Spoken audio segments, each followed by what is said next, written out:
Hello, everyone. Welcome back. It's been forever since we've talked. Um, it's only actually been about a few hours since we recorded the end of the reaction, and I sound more human now. So Congratulations. I appreciate that. I can actually fully hear out of both ears again now too. Oh, and that's awesome. I love it when that happens. I don't think my left ear is recovered from last year's Daytona 500, so we're all good. Well, we got there, and I was like, oh man, I didn't bring my earplugs, which they're literally in my car. It's like, oh well, oops. Awesome. Because yeah, we didn't drive in the town, but it's okay. It happens. We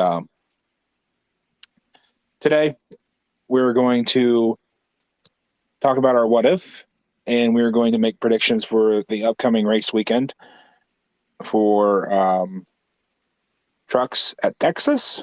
Woohoo!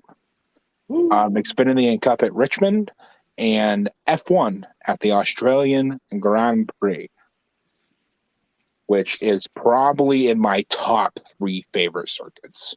I absolutely agree. I love Australia. Yeah. The Australian Grand Prix, not the country. I mean, Australia ain't too bad. Snakes or spiders, both. Just stick to the cities, dude. It's fine. It's just like going to Ohio. Just stick to the cities. Okay. I mean, I Anyway, wouldn't go to Ohio for any other reason anyway. So no. No, I get it. It's not great here. But anyway, today we're going to talk about, with it being Richmond week and not much ever really happening at Richmond besides like Dale and Daryl fighting and Jerry Mayfield winning his way into the chase and Spingate. We're going to talk about 2013, but we're not going to talk about Spingate today because it's been talked to death. it really has been. Yeah. The most that we could talk about is whether or not Michael Waltrip Racing would have survived, and they wouldn't have. No. So No. once Napa left, which they were going to leave anyway, in my opinion, that team was done. Yeah, they had somebody coming up that they really liked, and Yeah, just a little not known at all podunk racer from a small town in Georgia. yeah, it's a shame he didn't make it. I heard he broke his leg earlier this year, so Yeah, he got replaced by Josh Berry and then some IMSA guy this last week. wonderful. Anyway, enough jokes. We don't need to talk about Spingate. You all know what happened with Spingate. We went over it. We've all seen everybody do a YouTube video on it, a reaction to it, an article on it, whatever. Okay, I'm not going to be Brett Griffin and not let the shit go for 10 years. It's been talked to absolute death. Yeah, the horse is dead. Yeah, We're not going to beat it, but we're going to talk about the 2013 championship and specifically the 2013 chase, which was the last year of the modified chase format before we went to the format we have now, which is the win and you're in and the multiple rounds and everything that we currently use. And it was also, in my opinion,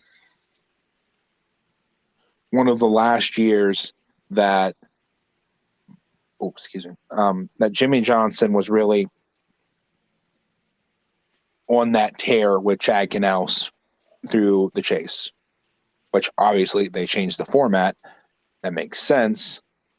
They finally figured out a way to change the format that Jimmy and Chad couldn't adapt to. very true. Yeah. Good job, guys. It only took you like 3 tries.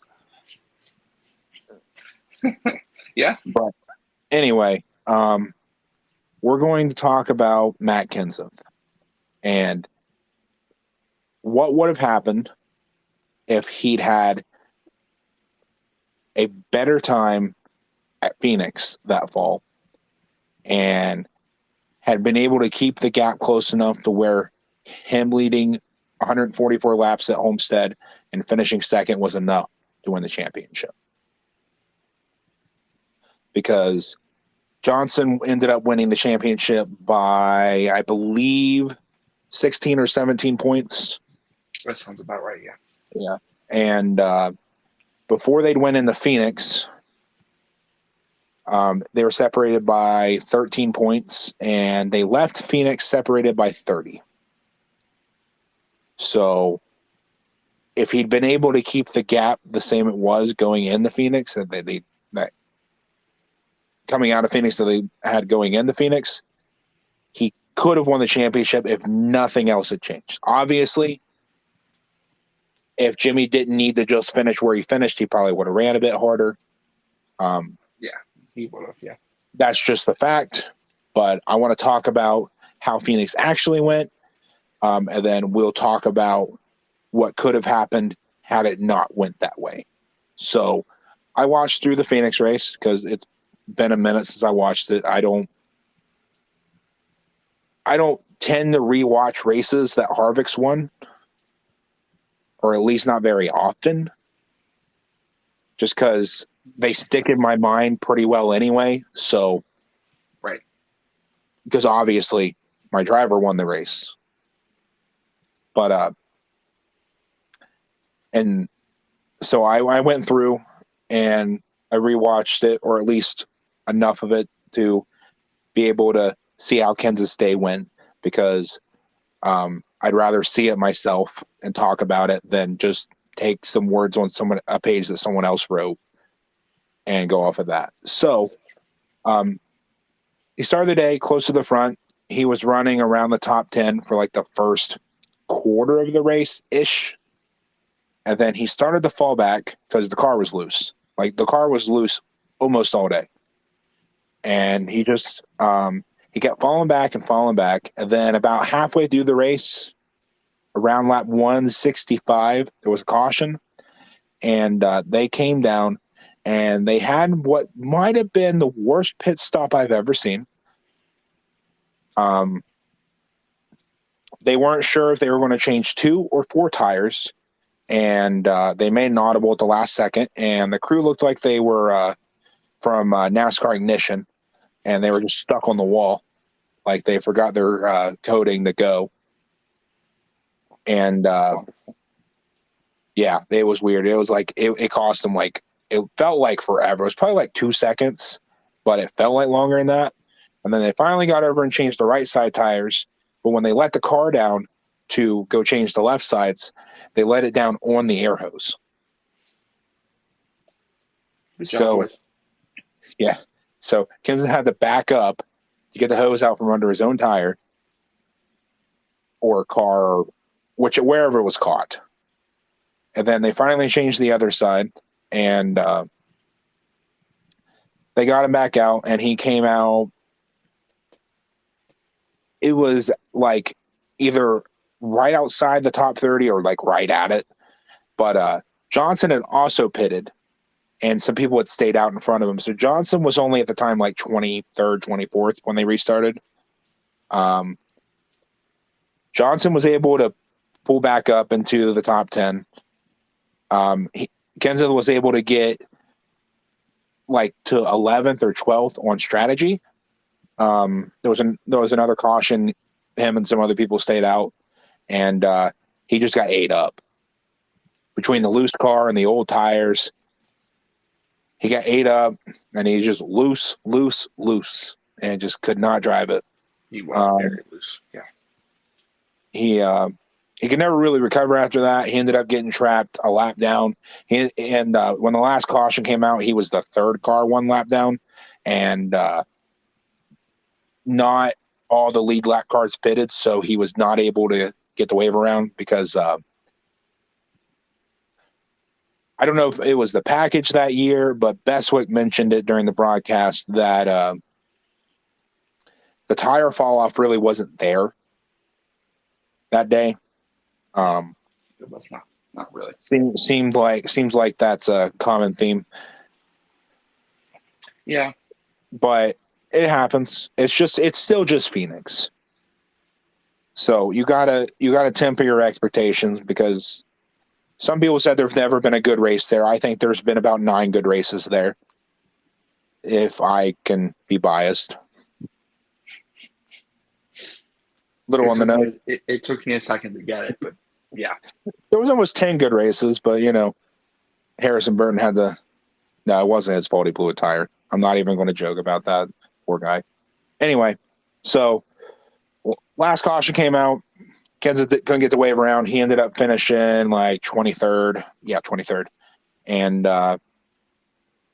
and Johnson was able to extend the gap out to 30 points. And even though he led the most laps at Homestead, he was not able to make up the difference. So, what would happen if Kenseth was able to have a better day and, say, run where Kyle Busch did and finish in the top 10?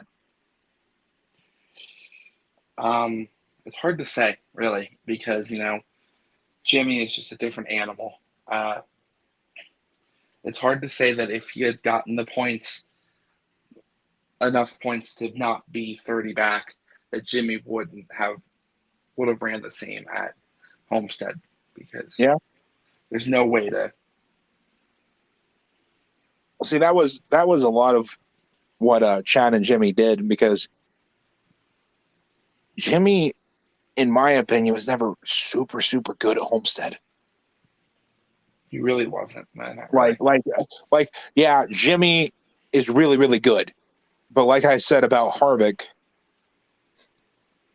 Jimmie had some tracks where he just wasn't going to win. And you could kind of know, or if you were real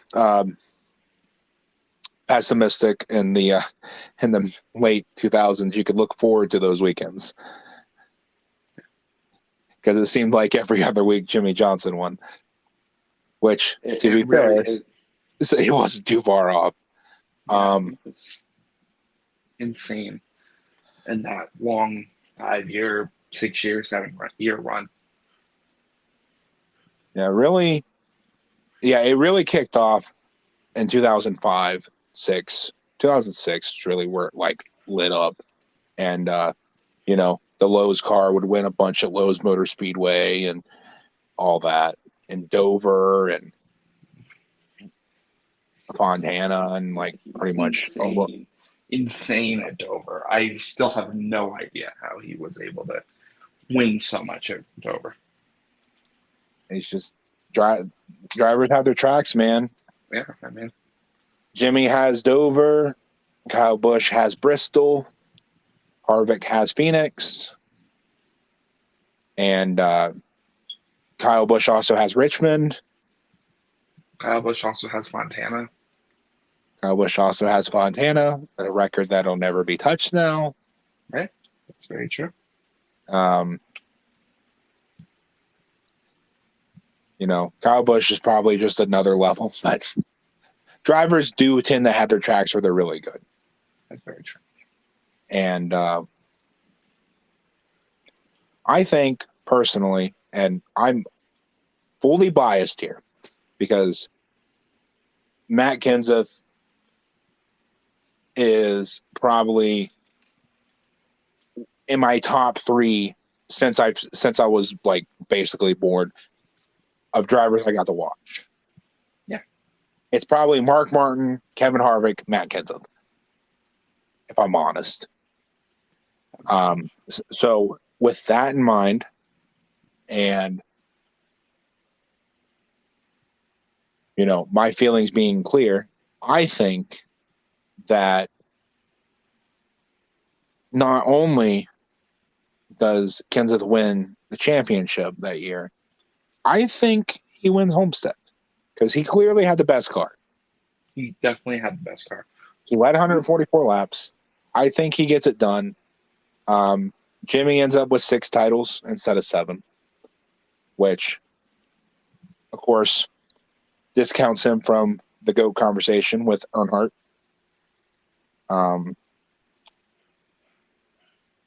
Richard Petty is the GOAT of his own era. I Right. think I can leave that separate and not get into the different formats and all that stuff. You can truly be here all day. Formats that weren't really based on performance as much as how much you could show up. Right. But credit where credit's due, that he has 200 wins. He is very much the best driver of his era. Without a doubt. You know, maybe we can make an argument Pearson got the race more. But we can't. It is what it is. Respect to Richard Petty. I just wanted to separate that because Dale Earnhardt is probably the best to ever do it in his era as well. Dale Earnhardt won 7 championships under the same format. He did not win them all with RCR either. No, just like Richard didn't win them all with Petty, right? Pretty sure he won all of them with Petty. Yeah, he didn't join the other team until basically the end of his career. Gotcha. Okay. Yeah, like the mid '80s. I think. I don't know. It gets. I could be wrong on that. I don't think so. But anyway. And Jimmie, as far as what I would consider the modern era currently, so for me, NASCAR's founding to 1980 is its own era. Yeah. And then you start bringing in the factory teams. You start bringing in your Richard Childresses, your Rick Hendricks, eventually your Joe Gibbs. True. And that all brings us into Gen 4, which is the first time that the cars were standardized. I would argue that that's its own era from then to now. Yeah. Because it wasn't just every manufacturer that could make X amount of cars entering. It was, it was your Fords, it was your Chevys, it was your Dodges, whenever they came back, and your Pontiacs. Right. And, you had your Ford Taurus, you had Chevy ran the Monte Carlo. Yeah. Pontiac ran the Grand Prix. Right. And then Dodge ran the Charger, then the Intrepid. But when it went to that style where it was where they started to go away from the cars looking like they do on the showroom floor, basically. So I feel like that while Jimmie wouldn't be in the conversation with Dale and on a different conversation, Richard, where, they're all 7-time champions. That was kind of the long tangent to get to the short point. He would still be the GOAT of Gen 4 to now, which is, in my opinion, the true modern era of NASCAR. I absolutely agree with you there. Yeah. But Kenseth is already a Hall of Famer with 1 championship. He's obviously even more of a Hall of Famer with a 2nd championship. Yeah. I think that Cousin Carl might try to get out of this contract a year early, since a certain Mr. Kenseth took up the ride that he turned down at Joe Gibbs the first time. That's true. Now, would Jack have let him out? Probably not, but doesn't mean it couldn't happen. Right. We've seen crazier things, especially here as of late. Like Ricky Stenhouse and Chris Buescher, and even more recently, Tyler Reddick and Kyle Busch. Yeah. So, in a what if scenario, which is the point of this entire thing, where anything can happen, we might see the 19 car a year early. It's entirely possible, yeah. Because Prime Carl Edwards, you can get some sponsorship for Prime Carl Edwards. Absolutely. So, with that, I don't know. I don't know if I don't know. That was when Roush kind of fell off hard. So I don't know who I'd want to curse with that ride. I didn't really look to see who was rooming around in 2013. 2013 to 2014. Sorry. Ryan Newman might have went to Roush early. That's possible. Yeah. Instead of going to RCR, but I don't know if he would choose Roush over RCR or not. I don't know if that was more of a matter of circumstance or if between 2014 RCR and having no wins and making the Final Four, and 2014 Roush, which still had pace some places.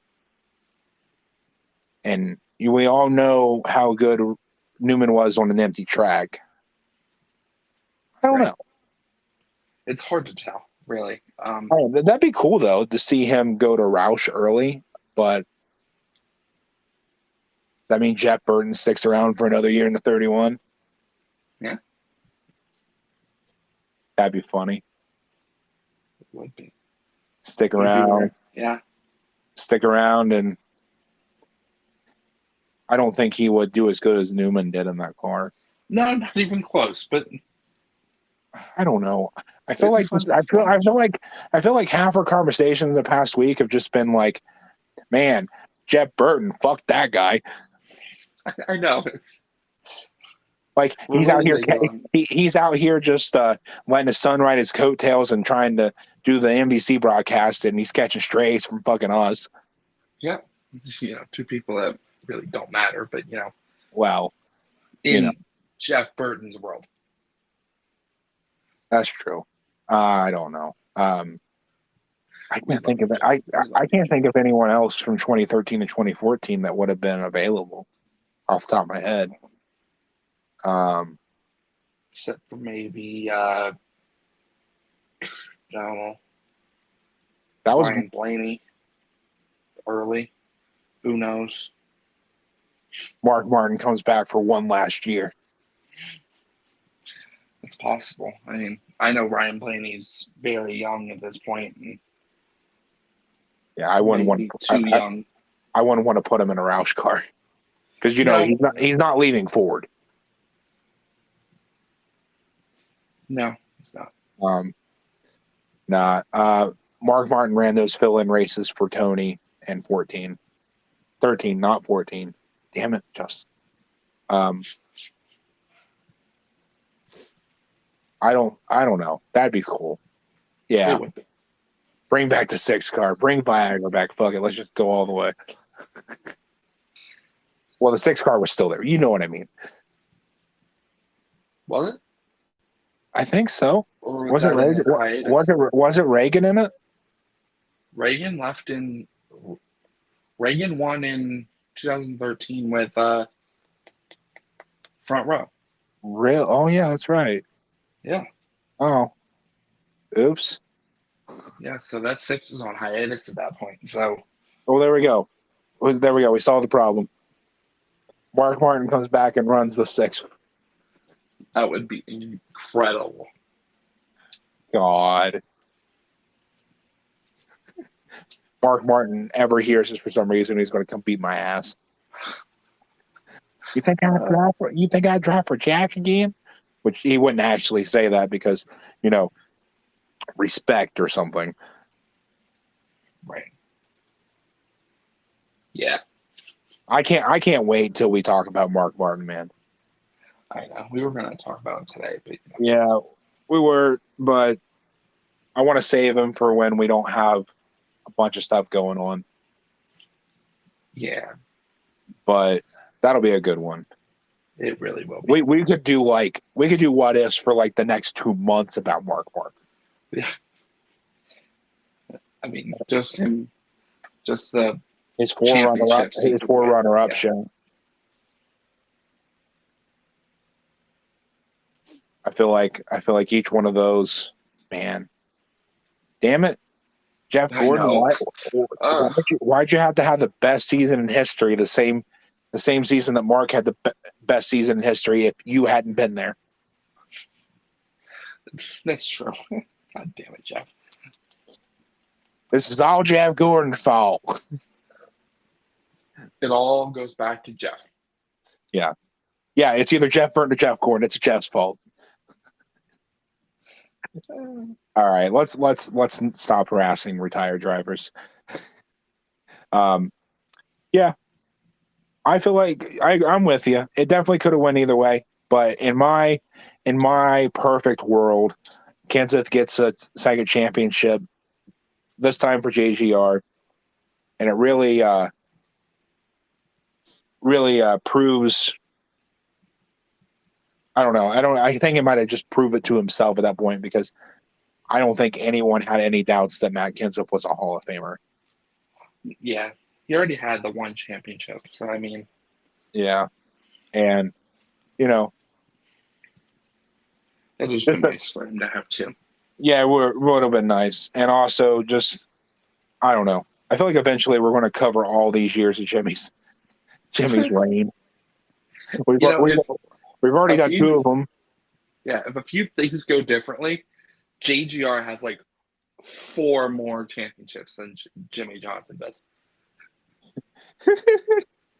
You got 2010 when Denny almost won it, 2013, 2016. I mean, we're eventually going to rewrite history where Jimmie Johnson has 0 championships. I don't think we can do that. I don't think there's any way we can swing a couple of them, but I mean, we'll find a way. We'll figure it out. No. All respect to Jimmy. Yeah.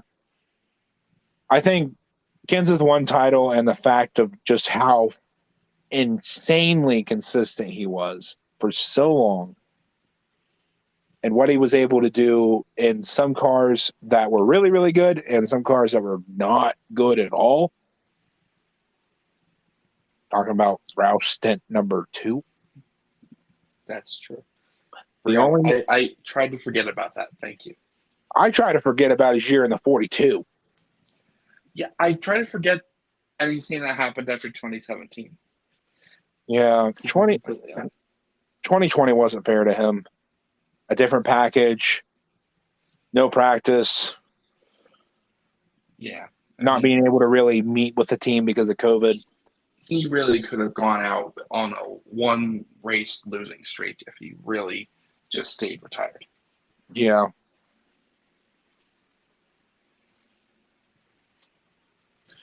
But anyway, I think that'll wrap that up. I think it was a good little spot. I mean, it wasn't too much to talk about, but I think it was a nice little spot with how much we have on prediction side today. So yeah, we'll move into that. We'll hit on the motorsport stuff first. Hey, we said we weren't really in the IndyCar. We kind of forgot to put the IndyCar picks in here for Texas because apparently they're back. Completely forgot. I did watch Texas last year. I watched it from Jimmie Johnson's on board, which was pretty cool. I'm just going to make it short. I'm just going to pick Scott Dixon. I think he went to Texas and continues his march to finish third in the championship again. He'll probably do that. That makes sense. Oh, yeah, absolutely. Scott Dixon. I don't know. I mean, you have all the field, but the one guy you chose other than Scotty. Yeah, no Scotty and no Scotty. Oh, brother. Give me Pato award, Pato, whatever. I guess. So is Pato at McLaren now? I honestly don't even know. I just say we don't. First came to my head. Okay, cool. This is great. We are great voices for this wonderful world of motorsports. We got most of it covered. We know what we're talking about with F1. We absolutely know what we're. I feel like you could just hand someone a piece of paper that said Max Verstappen wins, and at least most of the time anymore, that would be completely true, and that's all you need to know. No, F1 is very interesting from the technology side, from the practice side. The races don't tend to be as much, but it's fine. Right. That's what makes practice and qualifying the most fun parts. Yep, and now they want to get rid of it. I know I've already said that, but I'm just going to say it again because, But yeah, we'll cut this in somewhere. I don't know where. But yeah, thanks for that. And we'll start with F1 in Australia. And I won with Perez last time out. And you finished third with Fernando Alonso. That's very true. And then fourth, and then third. Yeah, then fifth, then third. Wow. Wonderful. Fred got his 100th podium, his 99th podium, and then his 100th podium again. He's the only driver ever get 100 podiums twice. Eat that, that's Lewis true. Hamilton. I think Lewis is doing just fine. Yeah. Lewis is doing just fine. So I believe that means you get to go first for F1. Yep. And I've picked Max once. I've picked Checo once. They're going to Australia, which it's not. I mean, it's a high-speed track, but there's like 3 spots where it's like really long straights. Yeah. Yeah. Yeah. Yeah. Yeah. Okay. I don't know the turn numbers or nothing because I don't know all that stuff. I just know it from driving in the F1 games and watching the races. Yeah, I'm not even going to attempt it. But I feel like it's 16. I want to say 16, but yeah. I don't know. But with that being said, I'm going to pick McLaren. No, I'm not going to pick McLaren. Sorry, I can't. Poor guys. They're running around in billboards. They drive like they're billboards. That's true. You know what? Screw it. I'm going to pick George Russell. Very interesting pick. I had his name written down as one of few picks. Yeah, I think so far he's been the fastest Mercedes. And I feel like with the hints of Red Bull's possible reliability issues and Mercedes having another off week to work on the car, that I don't think he's going to win, but I feel like he's going to get a podium. It's very possible. He's been very close this year. Yeah, he literally had a podium last week, and then he didn't. Well, he didn't earn a podium last week, but he had a podium. Yeah, he had it. I didn't say he earned it, but he had it, and then he didn't have it. Sure. Well, he didn't have it, and then he had it, and then he didn't have it again. That's also that. Yeah. All right, who you got for F1? I don't know. Just give me Max. I'll take Max. All right, I feel like it's a safe pick. Yeah, I was gonna say we are limiting them to 3 times apiece. That's my first time taking Max. Yep. So now I'm trying to not use anybody twice until I have to. Right, because they don't have playoffs. Right. So they have 23 races this year. That sounds about right. So basically, we can sit here and say Red Bull's going to win every race, and it's possible. It's possible. It's more probable than not. But realistically, there is, if I want to be nice, there's 2 Red Bulls that can win. There is a Mr. Fernando Alonso, who, if a few things break right, could win. There are 2 Mercedes that, if more than a few things break right, they could win. Easy. Then there's 2 Ferraris, who, if absolutely everything breaks right and they don't fuck themselves over, could win. It's true. If they don't lose engines again. So out of 23 races, there is, that's 2, 4, 6, 7 guys that could realistically, doesn't mean it wouldn't happen, that could realistically win. So that leaves us, absolutely. That gets 21 out of the 23 races covered, unless something strange happens. Right. So I'm trying not to repeat until I have to. Is there any races with sprints this year? I don't know what the first one is, but I'm assuming so. Okay, because that could lead into something. That could lead into something very interesting. So I do like the sprint races. I do hope they. I'm pretty sure they brought them back, which should be fantastic, I think. Yeah. They want to take away practice though, because Of course they do. Because that's a great idea. Trucks. Yay. My favorite part of the F1 weekend is watching practice. Okay, whatever.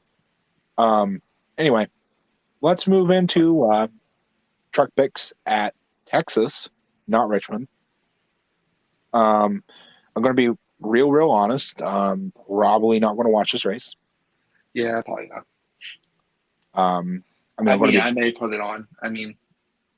if I don't get roped into anything at work, I'll definitely turn it on. But I'm just going to assume I'm going to be busy.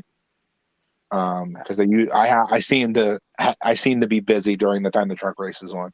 So, I'll watch the highlights. Night. Right. Believe the truck race is Saturday at 2. I'm going to watch it if I can, but I'm just going to pick Zane Smith. I haven't picked him yet. He just won and burn his truck down, literally. Going to go with him. I feel like I might as well. Might as well take the low-hanging fruit for a race that I don't care about. But who you got? I was telling you earlier, I have 2 people that I could possibly go with, but I think I'm going to go with Ben Rhodes. Okay. Yeah. Keep my Thor sport. He seems to be the fastest of the Thor sports so far this year. That's very true. Yeah. So that's a good one. I want to see how the KBM trucks do. I don't care how the Tricon trucks do. I just hope Dean Thompson finishes above 30th. That's not going to happen. He's done it once this year. What, in 4 races? Whoa. I know. Anyway, we'll see if he breaks the top 30 in points. I'm more excited to see about that than I am to see the race, to be honest with you. So yeah, I probably agree with you on that. Let's move into Xfinity at Richmond, which should be a really good race because the Xfinity cars at Richmond are awesome. They really are. Yeah. I can't pick Justin Allgaier because I picked him for Phoenix. I also can't take him because I took him for Atlanta.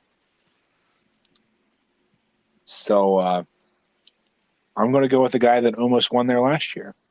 And I'm going to go with John Hunter Nemechek. Good pick, I think.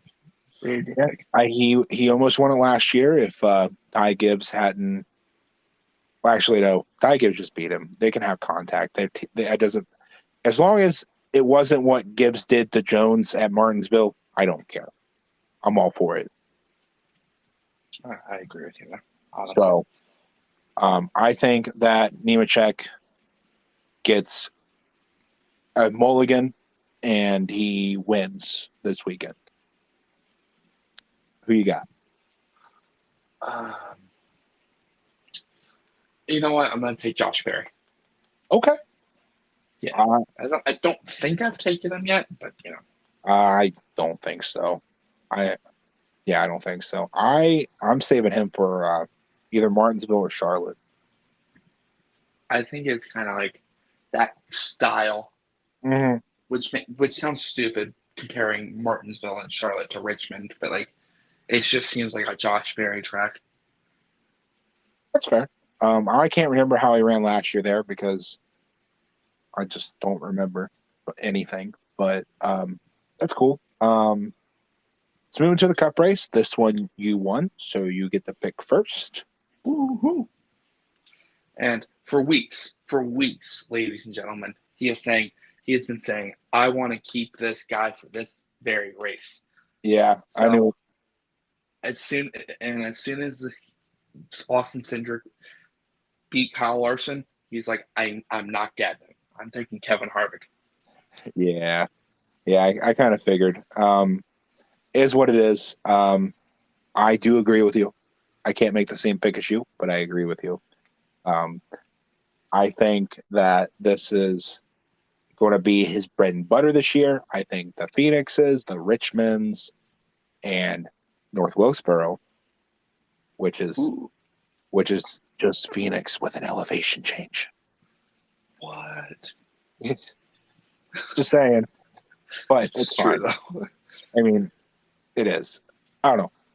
I hope they put on a good race. We can get in North Wilkesboro or North Wilkesboro week, but for Richmond, since I knew you were going to pick Harvick, or assumed at least, because you didn't tell me if you were or not, which you shouldn't, because it's Right. more fun. It's more fun to keep each other on the ball, especially if we end up picking each other's picks.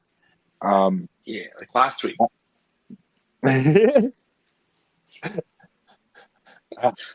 Yeah, I tried to throw you a bone in trucks. Well, yeah, But I like reverse psychology you into picking Matt Crafton. But hey, at the very least, you got to save one of the better trucks or trucks that tend to run better for another week. That's true.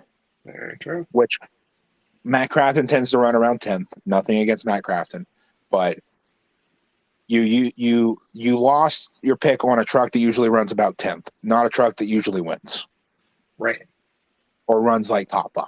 So, not a bad day. I thought Matty D was going to run decent, and he was until he wasn't. I still don't know what happened because they haven't uploaded the truck race yet. Yeah, I don't know if you'll even know the answer from that, but I don't know. It's hard to tell. But anyway, I told you that when we were talking about it, because I kind of figured you were going to pick Harvick because it's fine. I get it.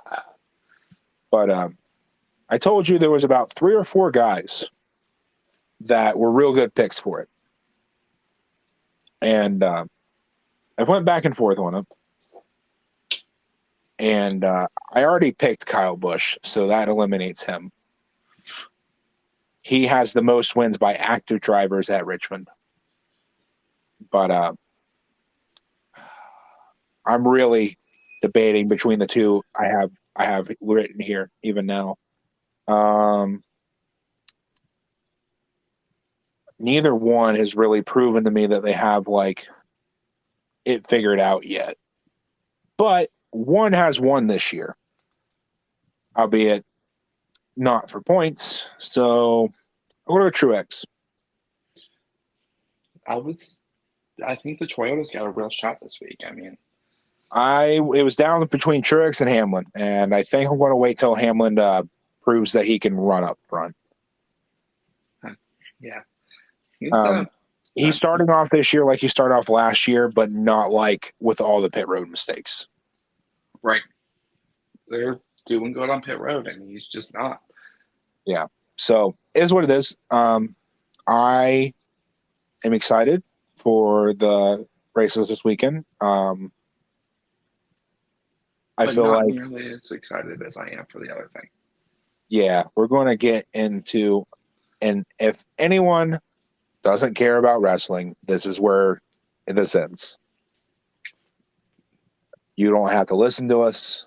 This is a motorsports podcast, but We get that. it's also, listen, we said from the beginning, we don't know as much about other motorsports. We've talked about supercars, we've talked about IndyCar, we've talked about F1, so we are talking about other motorsports. You're not going to catch us talking about drag racing probably, but it is what it some is. of it yesterday, but I watch it.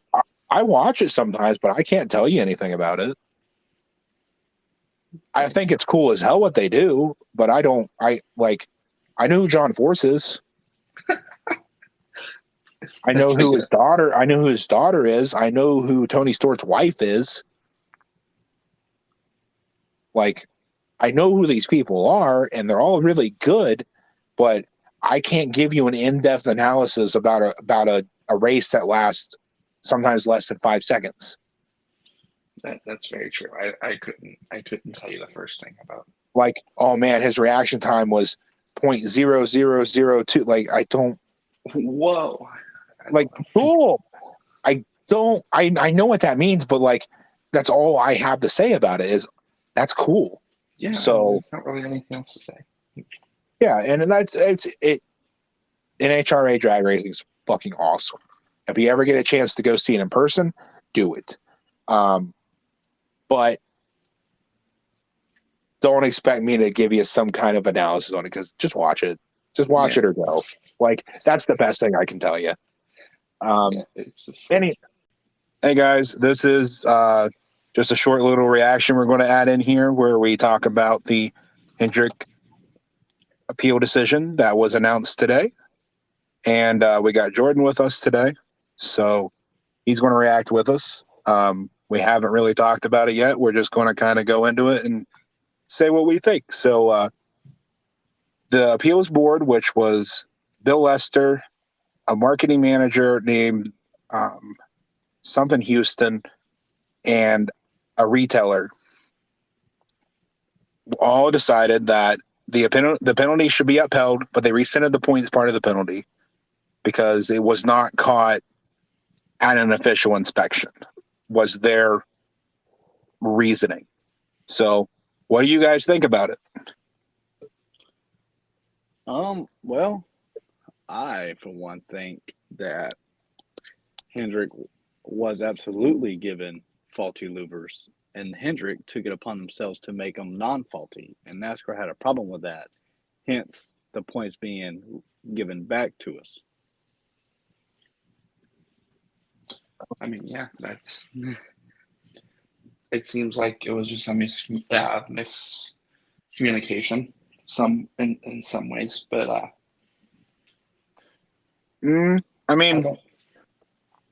mean, by rule, they still broke the rule, which was to modify something.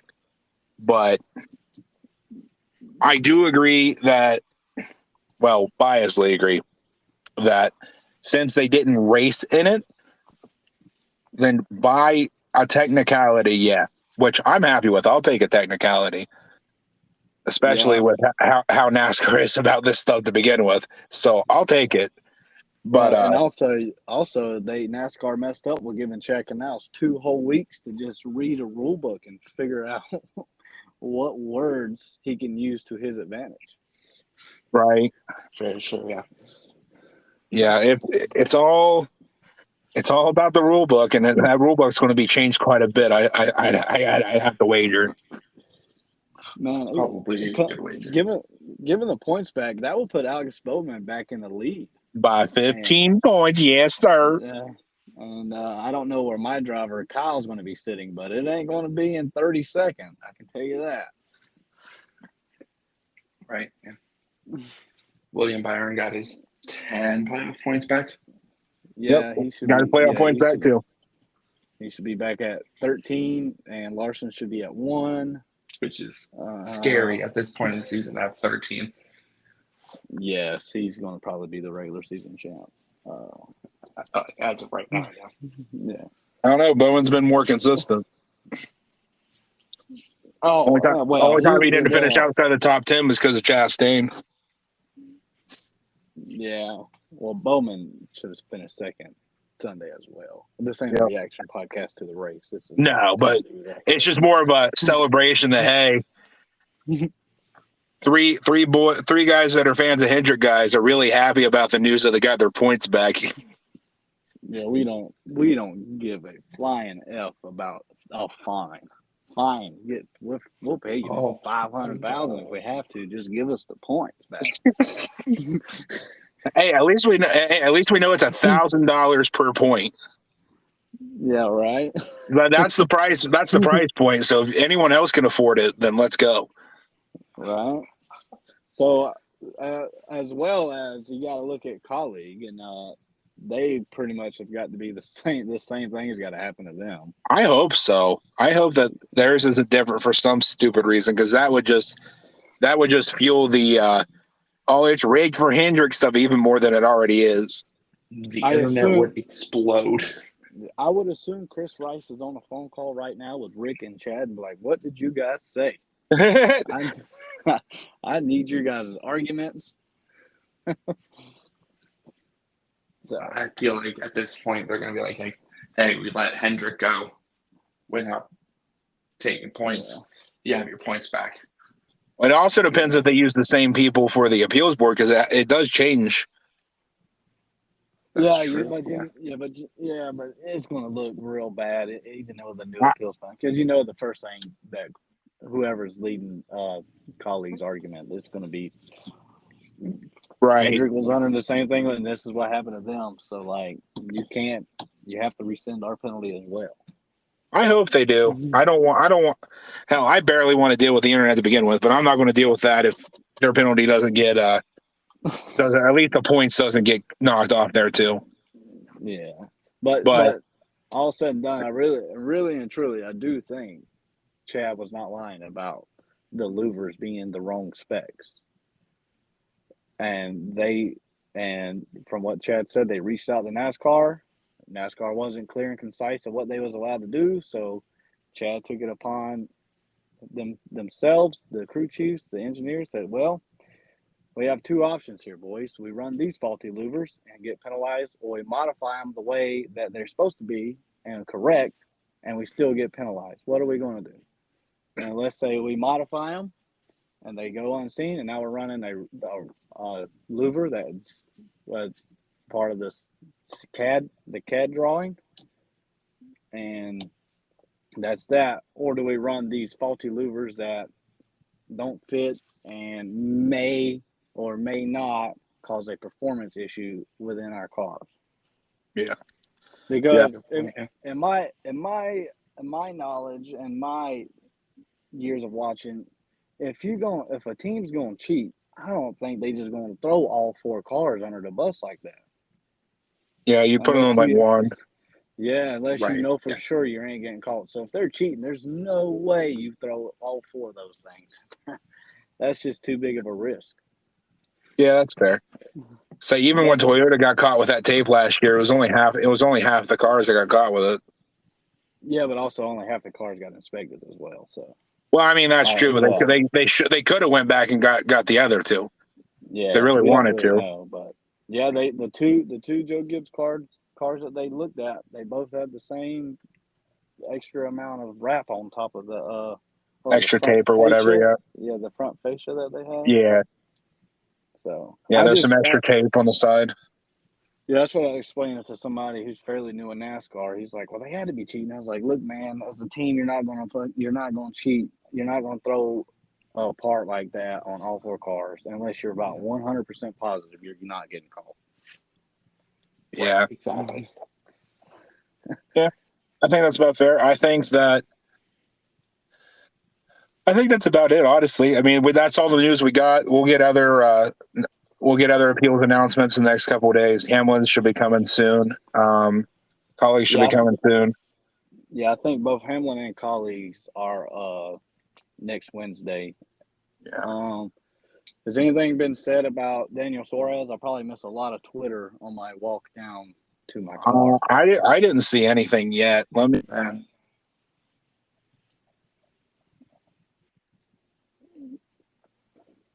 I haven't seen anything. Yeah, this is a good day for Hendrick Motorsports, man. They about to throw a whole. They want to throw a midweek party. Yeah. I mean, they just got to go to Richmond. It's fine. Yeah, they're about to go to Richmond and like the NASCAR. They better be careful what they wish for because we was already hot. Now we're finna put the foot on the throats. Hey, I'd like to see Bowman go out and win at Richmond this weekend. That'd be a good way to start it off. He's won there before. I want to see Larson. I don't want a Larson win, but my God, do I want Larson to have 1 week without bad something? That's my goodness. I'm just gonna take a minute to. I know the 15 cautions we got at the end of that race helped him out tremendously, but the last 2 laps he was 32nd and he finished 14th on a road course. Come on, now that is just pure skill right there. Granted, the cautions helped him get his 2 laps back and get on the lead lap. Yeah. Alex Bowman is the series points leader. William Byron 3rd. Larson 9th. Let's go. All in the top 10. Yes. Perfect.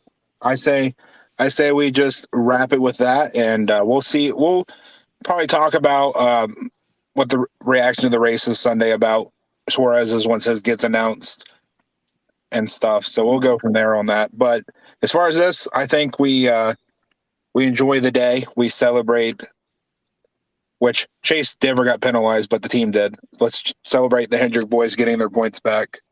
And I see this as an absolute win. Yes, this also takes, in my opinion, this takes a lot of weight off Josh Berry's shoulders.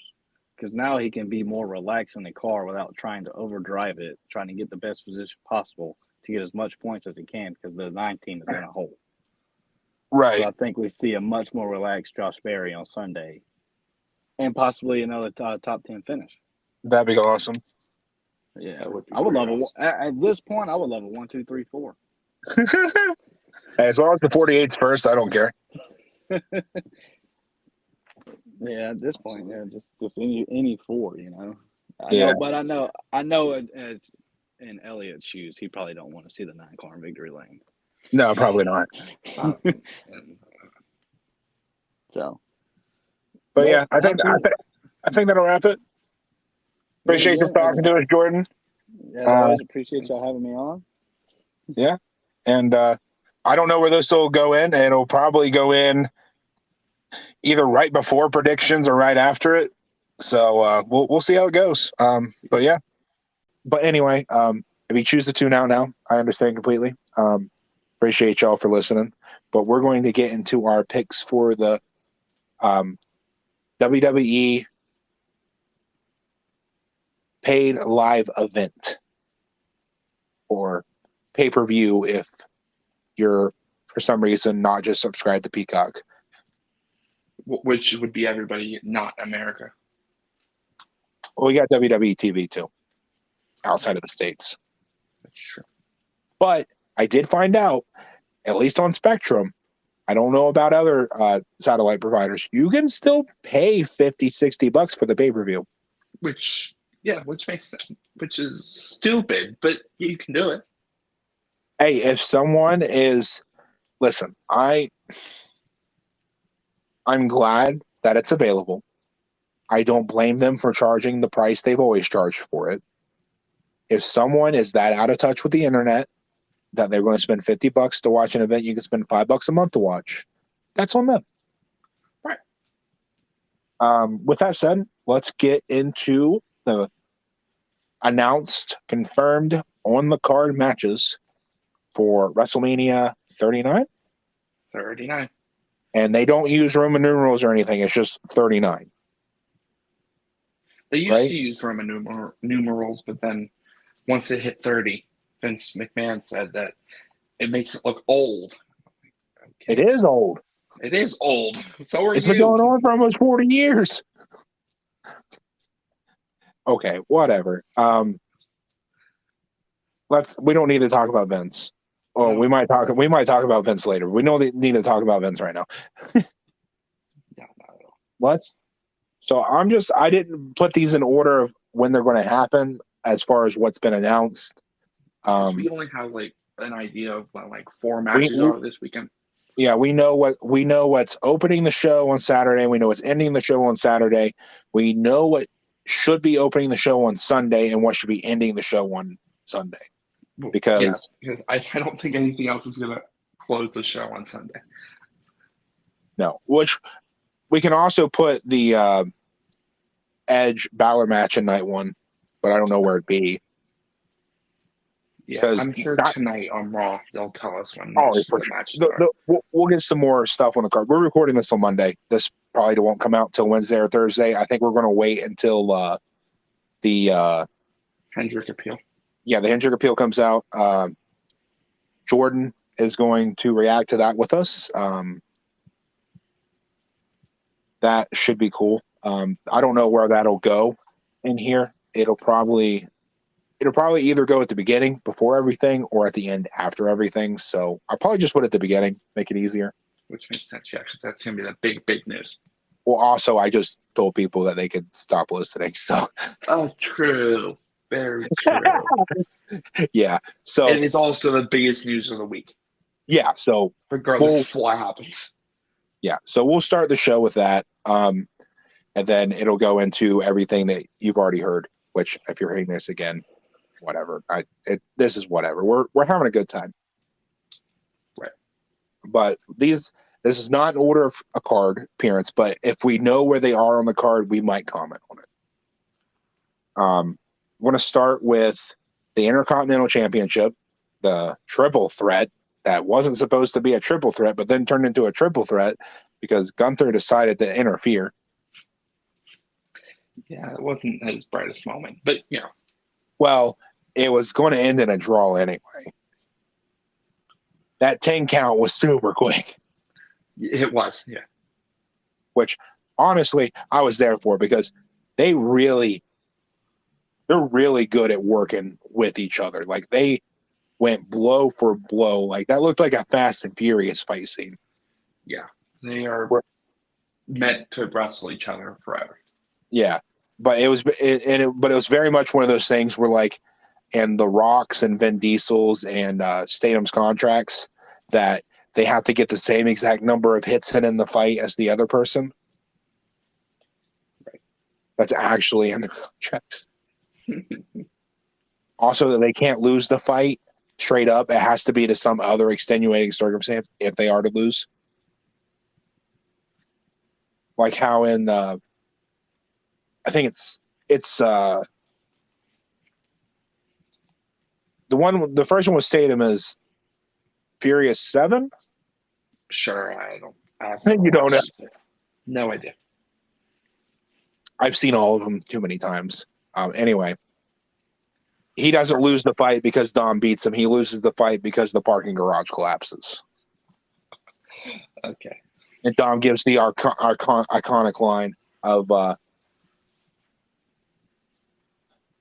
because Statham says something about it being a street fight, and Dom's like, "What happens when you fight the street is the street wins," and then he stomps his foot, and the parking garage collapses under where Statham is.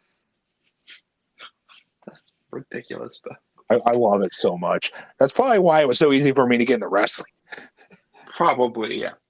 Anyway, who do you think between Drew, Sheamus, and Gunther, which I didn't say this earlier, but Gunther Steiner in the booth yesterday, I realized something.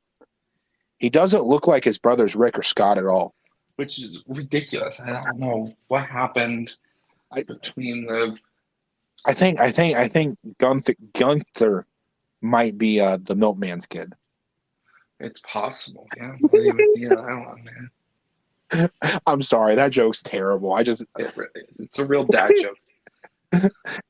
I can't help it. Anyway, who do you think wins between the three? I'm gonna take Gunther. He's my favorite. You're going to take him to retain? I'm not taking the retain. He's my absolute favorite currently. There's not really else much I can say about it. I want him to win, so I'm gonna take him. That's fair. He is probably my favorite in-ring wrestler currently. But the Intercontinental is the only title Sheamus hasn't won. That's true. Very true. So for that reason and that reason only, and also because I feel like Drew in storyline feels bad for challenging Gunther because he clearly still wants to just get along with Sheamus. So yeah, I think Drew helps Sheamus go over and like in storyline. That's interesting. That's my working theory. It could be entirely wrong. It's based off assumption and like 2 lines of dialogue and nothing else.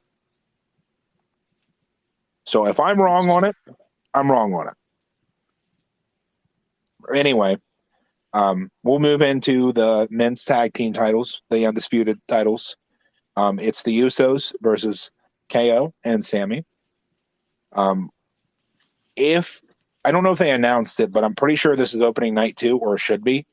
It definitely should be. Well, let's be honest, it should be main event night 1, but Rhea and Charlotte is so. Yeah, so which that's fine. Night 1 seems like it's going to be Judgment Day. Night 2 seems like it's going to be Bloodline stuff, which makes sense. Which is cool. It's really going to help all these storylines come together. Absolutely agree. So between the Usos retaining and KO and Sammy going over, what do you think happens? So I think opens night 1, and we finally see the Bloodline cracks explode. KO and Sammy are winning this one. Yeah, I think it's pretty obvious. It's pretty cut and dry, honestly. Roman, to his credit,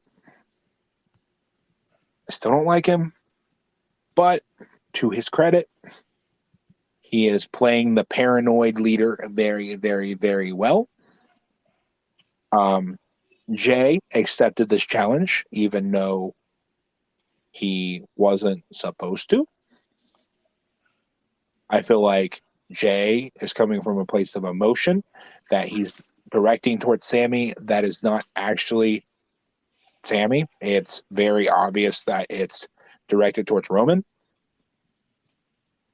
But he's just projecting it on the Sammy. Because Sammy really didn't do anything to Jay directly. Exactly. Honestly. Like, yeah. You didn't do what Roman... Like, yeah, I know that. But, like, did Sammy do anything to Jay directly? No, not at all. No, he just showed him that you can stand up to Roman, which goes all the way back to Thunderdome. It does, yeah. Where it was Jay and Roman in Hell in a Cell. Hell in a Cell. And that's where Jay joined. Is that where Jay finally joined the Bloodline? It wasn't exactly when it was. But it was like basically like the lead up into it. Yeah. Okay. So, Roman broke Jay, basically. That's what happened in that Hell in a Cell match.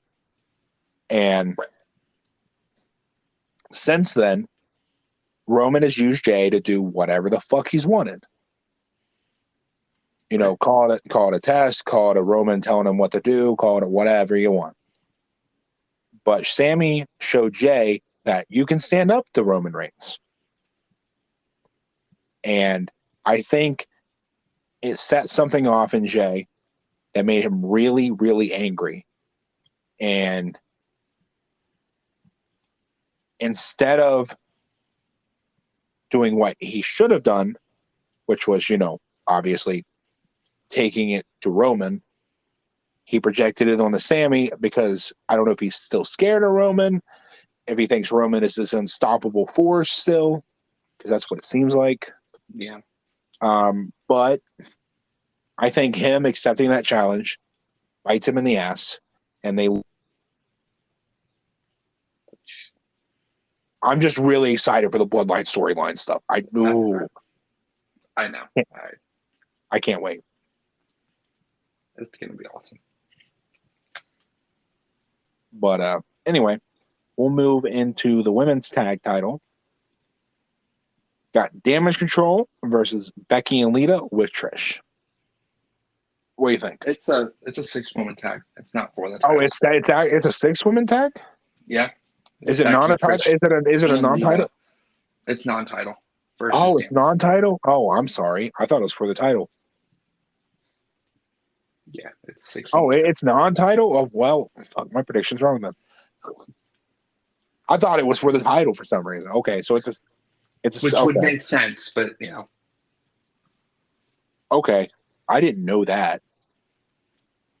All right, so Becky and Lita and Trish win then. Yeah, absolutely. It's not really. Like I thought it was a title match, so I had Damage Control getting their titles back. I didn't know it was a non-title match.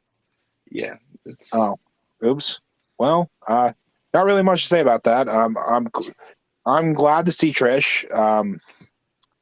She was probably one of the first women wrestlers that was actually really good. Well, China, but as far as like modern, like it's been more than like 13 years. But what women's wrestling is now, not diva wrestling, women's wrestling. Right. So I'm excited to see Trish. Becky's always good. Lita's Lita. So, right. It should all be good. The Damage Control, it's the Damage Control. They're cool. I don't have anything against them. I don't have anything I really like about them. They're just okay. They're just there. They really are. Yeah. They're like the Street Profits. For me, at least. Which is a great segue. Because they are in a fatal 4-way tag team match. Oh, yeah, they are. We can segue into that. Yeah, sure. Fatal 4-way men's tag. We got Strowman and Ricochet versus the Street Profits versus Alpha Academy versus the Viking Raiders. Whoa. Yeah. This match just exists to get these. They're all getting paid. Right. Nothing more, nothing less. So in this match, it's very much going to be a half hour. It's going to be a bunch of Otis getting distracted and Strowman getting wrapped up and stuff with the Viking Raiders. And if I had to pick one of these four, it's not the Viking Raiders. I don't like them. I don't get the gimmick. It just exists. They don't really work. This gimmick doesn't work. Like the guys that are doing the like top rope moves and stuff, they're pretty good wrestlers. But I don't like the gimmick. Right. So whatever. I think Alpha Academy would be cool, but I don't think that happens because Otis gets distracted because he's doing that whole thing with what those other people right now. I can't remember their names. Maximum Male Models. Yeah. Strowman and Ricochet is the obvious choice, I think, because they're the strongest pair in this 4-way. I think it's going to be the Street Profits. I think that's where I was landing because I was like, but really, we are moving towards the Street Profits starting to fight each other. I think. So I think they win here, and then they challenge for the tag titles, lose again, and then they fight among each other. I think that's what's going to happen. Yeah, but since they can't split up a tag team without having them fight each other. Which Montez needs a singles push so fucking bad. That's my main thing. But I would like to see him with the U.S. Championship within 6 months, personally. But I don't know if they'll do it. But with those 4 teams, I definitely agree with you. I definitely think Street Profits are the pick because one of these 4 needs a challenge for the tag team titles, or at least one of the tag team titles. I hope they split them. God, please split them. Please. If they split them, no, they still don't win. I'll get to that later because I got a theory for you. But anyway, let's go back to the women's. Let's talk about the Raw title. Got Asuka versus Bianca, and I want to hear your thoughts first, and then I'll tell you mine. My thoughts are this has been one of the possibly worst booked women's title feuds going into WrestleMania. There has been no fighting between the two. And one of the worst things in wrestling is the can they coexist stick. Oh, when they made them tag team? Yeah. For Asuka to immediately kick her in the face. Right. They are incapable of running a program with Bianca Belair going into WrestleMania without her teaming up with her opponent to beat Carmella. It's every single time. Mm-hmm. It's just, it doesn't make any sense.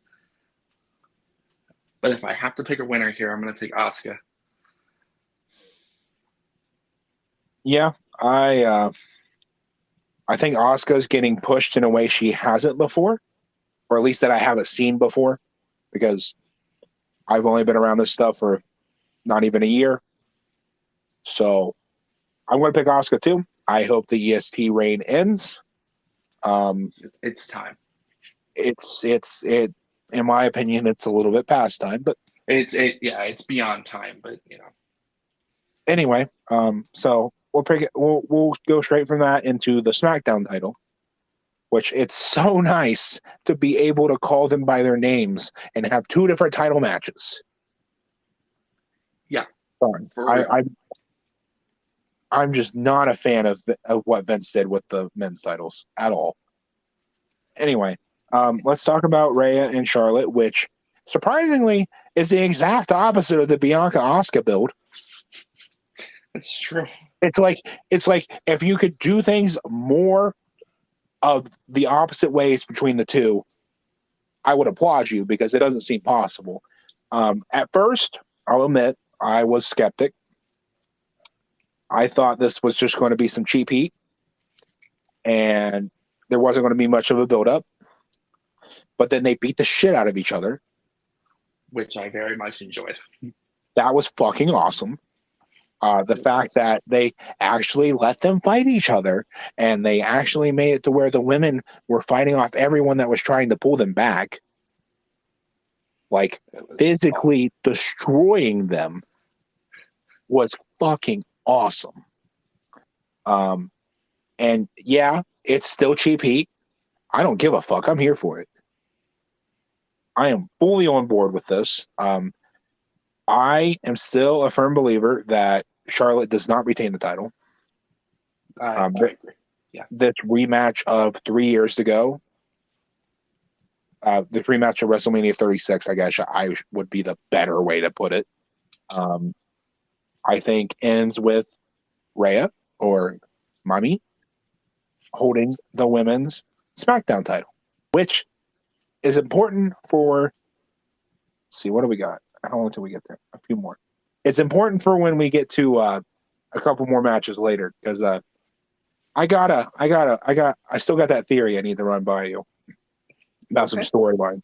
So let's go ahead and get the big one out of the way. Let's talk about the undisputed title. We have the Tribal Queef versus Dusty Sun. Perfect. No, Roman Reigns, Cody Rhodes. We know it's been coming since Royal Rumble. The heat's been good. The promos have been fucking great. The build is fucking awesome. I'm so glad that they didn't put the titles on Sammy, which I wanted in my heart, but I knew in my head was not the right choice. Not at all. And I'm so glad they didn't, because goddamn, this has been the best build I've ever fucking seen. Which, yeah, I've seen a lot less fucking builds than pretty much all of you, but this is awesome. Like, I don't know. I'd assume the way that I've seen everybody talking about this, that this isn't normal. No. Like, it doesn't usually get this kind of build up. It doesn't get this kind of attention. It doesn't get this kind of reaction from people. Yeah, not even the Mania match last year. It was supposed to be the greatest WrestleMania match of all time. Didn't even get this good of a build. Yeah. So, you can make your pick first for this, since I went first for the last one. I think after over 900 days, I think it's finally time. I think Cody finally dethrones Roman Reigns. Does he do it clean? Yeah, I think he does it clean. You think he does it clean? Yeah. So, I'm going to throw some stats at you, and then I'm just going to say mine. It has been over 1,200 days since Roman Reigns has been pinned or submitted in the WWE. Roman Reigns has been the champion for 900 and whatever many days. But April 2nd, he is no longer the undisputed champion. You can see it in his face. Ow. You can see it in his reactions. Cody has him rattled. I think Sammy showed the cracks, and Cody has wedged his way straight into him. I think that as far as storyline goes, I think between Solo getting his ass kicked tonight, which is going to happen, yeah, and the Usos losing the tag titles due to Jay's incompetence, which that's what Roman's going to think. I understand why Jay took the challenge. But between those two things, Roman's going to be so paranoid that it's going to cost him the match. And I've heard the rumor that Randy Orton's supposed to appear at WrestleMania, because he's supposedly really close to healthy if he's not fully healthy. I don't think he is a factor here, like I've seen some people say. I'm with you. I think Cody wins, and I think Cody wins cleanly. And I think it'll be the perfect end to WrestleMania. Absolutely, yeah. So let's move on to the United States Championship. We got John Cena versus I don't give a fuck. Oh, sorry, Austin Theory. I wrote the wrong thing on the paper. No, I didn't. Oh, darn. I can't believe you made this mistake again. Dang. No. Oh. This is what opens WrestleMania on Saturday night. And I've said this since they announced that it was opening WrestleMania. You're not opening WrestleMania with John Cena losing. No, not at all. I'm sorry. I don't give a shit if he's 45. I don't give a shit if he's the part-timer of all part-timers. He's not losing this match. Honestly, I could see them wanting to put Theory over, but I just don't see it happen. I don't see any reality where Theory has done enough to prove that this is anything more than cashing in some money in the bank in the right time. He hasn't had any seriously dominant performances against anybody. He had some decent tune-up matches against the Street Profits, but he wasn't. I don't know. Like Cena said, I just don't care about Theory. I agree. Yeah, he hasn't given us much reason to care. I just don't care. It's just like the Walmart brand MGF. That's a good analogy, I think. That's just how I feel about it. It feels like the last gasp of the Vince booking, which it's not actually the last gasp. The last gasp is on the last page, even though Vince didn't book the match, but goddamn, it feels like it. Yeah. But you're with me. Cena takes the title. Yeah. I don't feel like there's any reason why they would open it and have him lose. All right. So I've seen a working theory that seems to be gaining a little bit of traction that Cena's going to issue an open challenge for night 2. And I really, really hope that it's Braun Breaker that comes out the challenge for it. Because he is like one of 2 people in NXT that I know exist. And I really like him. He's Scott Steiner's boy. Yeah.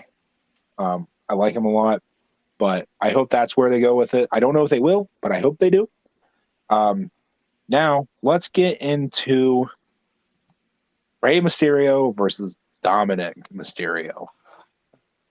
This has been an amazing build.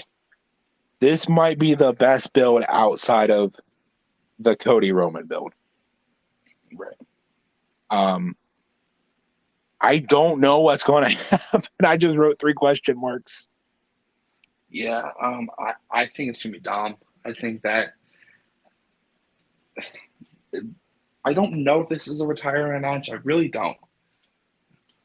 It feels like one. It feels like one, but then again, it doesn't. But he's going into the Hall of Fame. I don't know. The rumor is that it's never been mentioned as one. So that leads me. This is where I'm going to give you my theory. Okay. My theory about Judgment Day as a whole. So my understanding is Judgment Day was a group put together by Edge. Yes? Yeah. So he brought in, did he bring in everybody? He brought in everybody but Dom. But Dom. Okay. So he brought in Damian Priest. He brought in Finn Balor. He brought in Rhea. And then they took Dom from Mysterio, basically. After Dom and Mysterio lost the tag titles, right? No. It was after they lost. It was after they lost the titles, and then they failed to get them back when they had the rematch. No, that was a while before because the Usos beat the Mysterios. Yeah, that's what I'm. Yeah, so that was like 2 years ago. Okay, so they didn't get him until fairly recently, then. Yeah. Okay. It was September. Oh, okay. Sorry, I've literally been watching since like December. So. Yeah. But anyway, that doesn't really affect my theory at all. I was just curious to when Dom joined. But I think that without a true leader, an Edge, they all seem to be kind of self-serving to a degree. That makes sense. And if you noticed, when Rey finally hit Dom, but she didn't pull that punch, that was awesome. So good. It's incredible. No one came out. No Damian Priest. True. Yeah. No Finn Balor. No Rhea. Nothing. So, my theory is night 1 is the Judgment Day night, right? Yeah. I think that the Hell in a Cell match happens. We get Brute Edge versus Demon Finn Balor, which I think Edge wins that. I don't know what you think. I think Finn. No, Edge. Okay. Not it's Brute Edge. That's why I'm going with Edge. Yeah. Also, because this is all part of the theory that I've been building in my head. So, Edge finally ends things with Finn Balor, who's the new leader of the Judgment Day. Right? Right. So that means Finn is this big, strong force that he's been. Okay? And the same night, Rhea's going to get the women's title. So she doesn't need them anymore. She doesn't need people who can't win their own battles. You know, even though they interfere and help each other, she doesn't need people that can't win their own battles because they're in a Hell in a Cell. You can't really have interference in a Hell in a Cell. Right? Sure. Yeah. So with Finn losing and Rhea winning, I don't know what Damian Priest does. I don't know. I don't know. But I think Ray wins. And here's why. Ray has finally been pushed over his edge. Haha. No. I think Ray beats Dom. Even with some kind of interference. Let's say Damian tries to interfere and help him. And Ray still wins. Let's say one of the what is that group of people that are all with Ray? I The don't know. the one he gave his luchador mask to. Oh, Legado del Fantasma. There we go. I think that he deals with Priest, and Ray still wins the match. Because you're not going to have 3 Judgment Day matches in the same night without some kind of interference. That's a good point. Yeah. So the Ray Dom match happens before the finale, obviously. The Edge Balor match happens before the finale of night 1, obviously. And with Damian indisposed and Dom losing and Balor losing, Rhea sees that she doesn't need them anymore because she's strong and they're all weak. I think that's fair. Yeah. And I think with that, we might end up with like a Finn Damian tag team. But I think that it might not happen immediately, but if Ray doesn't retire, I think we get Dom teaming back up with his dad. It's possible. That is my working theory. I could be completely wrong on that. But that's what I'm going with for night 1. And we've already talked about what we think happens with the bloodlines. So that's both those storylines, at least in my mind, sorted. Right. And if I'm wrong on it, I'm wrong on it. I'm clearly newer to this stuff. I've been watching a lot of old stuff. I really do think Ray wins, and because his feud with Dom reminds me so much of the Eddie Chavo feud. Yeah. Like so much of the Eddie Chavo feud, and Eddie won that feud. That's true, but Eddie was also at that time one of the biggest stars in the company. So, and Rey Mysterio is a Hall of Famer. That's true, but I'm just saying, up and up. True, and it could go either way. You think Dom wins? I think Ray wins. I think that's cool. I don't know what's going to happen for sure, but I just have a theory about the whole Judgment Day in general, and that's where I land on it. It's interesting, very interesting. Yeah. So let's get into these last couple matches that I'm sure we care so much about. Yeah. Let's do the other women's Fatal 4-Way. One team hasn't been announced. I'm sure we'll get them before the end of the week. Yeah. But it doesn't change my predictions unless it's like some huge surprise. Right. It's not going to be. But anyway, we got Ronda and the person that I confused with Ronda, Shayna. I literally watched SmackDown twice and still mixed them up. Versus Shotzi and Natalya. Versus Liv Morgan and Raquel Rodriguez. And then, the unannounced team. Who do you think wins? Shayna and Ronda. They win. Yeah, I think that's what happens. But just to be different, I'm going to choose Liv and Raquel because I like out of all those teams, I don't know. Shotzi's probably my favorite of all those people that I've listed, and it's like 40% because she has a tank. I just think it's cool. Yeah, it's really cool. I also think Natalia is pretty cool. But I think Liv's the best wrestler that's been announced to this match. Personally. Sure. Yeah. So I'm just going to go with the talent that I believe should be pushed here. And I'm going to go with Liv and Raquel. I'm probably wrong, but that's okay. That's why this is a prediction. This is why we don't bet money on this stuff. Right. All right. Let's.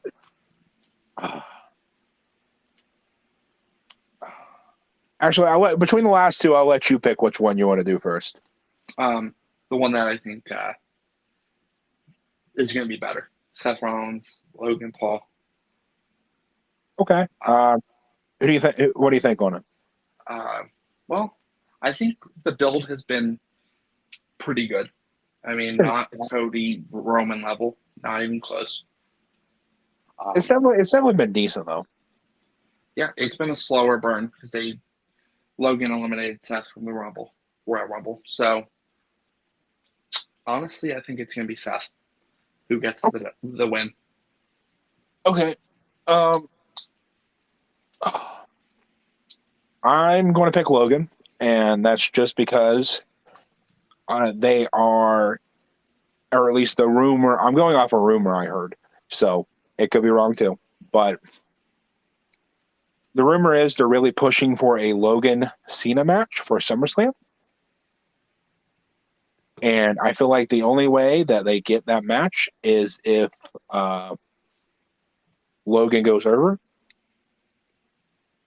So that's why I'm going to go with Logan, and absolutely no other reason. I don't think he's better than Seth. I don't think he deserves a win over Seth.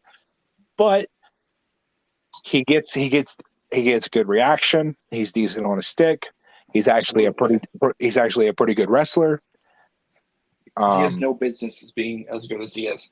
Yeah, like there's no reason he should be this good. Doesn't mean I like him, but I respect the effort he's putting into it. I absolutely agree with you there. Him turning the entire crowd of St. Louis against him was fucking amazing. It was. The St. Louis Rams, you fucking asshole. But man, we really saved the fucking best for last, didn't we? Oh yeah, definitely. The one that we think that Vince booked.